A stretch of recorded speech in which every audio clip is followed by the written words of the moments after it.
Jason, good afternoon. Thank you for joining me today. It's great to be here. It's great to have you. I can't believe 5.5 years into this job, you were one of the first people that I came down to Sierra Vista to meet because you were building a cybersecurity program at our Sierra Vista campus, which is now the College of Applied Science and Technology. And you were clearly going upward and to the right with your program. Now it's recognized as the top program in the country. Tell all the viewers, what is cybersecurity? What is that all about? Well, cybersecurity is inherently a multidisciplinary field. It's kind of new, but it really deals with, at the high level, the protection of digital assets and data. And as soon as we started to see a proliferation of personal computers, the term cybersecurity really started to come out. But it clearly started before that. A funny little anecdote is when you debug code, you're looking for all the problems in the code, but the original term actually came from taking the moths out of the big computer that was just a bunch of switches, and the moths would get in there and it would force it to not work, so they had to debug it every morning. So cybersecurity goes back way back, but the modern terminology probably goes along with the launch of the popularity of the personal computer. Yeah, all right, that makes sense. And your program, you train students, and I'm assuming that your students are very highly sought after. A University of Arizona student is looked after by industry, by a lot of the commercial partners, but the government specifically looks for our students as well.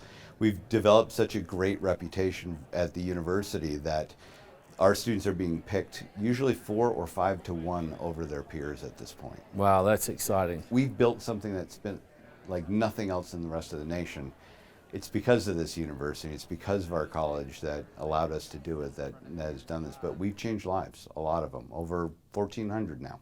Yeah, you've said it, and there are many things I'm sure you can't tell me, but this is not only a workforce issue, but it's a national security issue. Absolutely, 100%. And my greatest fear, believe it or not, is not the open jobs that are not being filled right now. It's a lot of the jobs that have been filled because so many companies have been lured into this false sense of security that I'm supposed to have 5 cyber people, they're supposed to have 5 certificates each.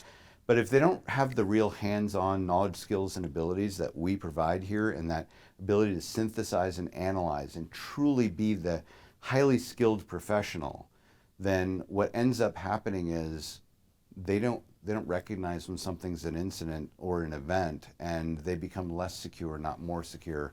It's not about people, it's about the capability, and that's what we really focus on here. Certainly from my past life, healthcare is a major issue in healthcare. I mean, we've seen whole hospital systems have their the patients' records and either hacked or somehow they freeze them and demand a ransom, a ransomware, whatever the proper technical term is. So in every facet of everyone's life, including, as you opened up with, everyone's personal life and their data, it's a major concern. So you teach your students how to hack. How does that work? Well, we actually teach offense first, defense second. And the reason we do that is because, number one, we're one of NSA's National Cyber Centers of Academic Excellence in Cyber Operations. There's only 24 of those in the nation, and they teach both offense and defense because it's highly technical and you have to learn both. But the reason we focus on offense first, defense second is you can learn how to defend in every single possible way. It's like if you go to a football team, right? If you learn how to tackle and you learn how to cover in the whole bit, and you've mastered every single possible play in defense, but you've never seen an offense. And the first offense you play against Tom Brady and he goes into spread, you're in trouble. All of these cyber actors are Tom Brady's. Yep. So we need to make sure that our students can understand what that attack looks like so they can recognize it, prevent it, and if the person were to get into a network, find them and kick them out. And you can't do that unless you teach offense too.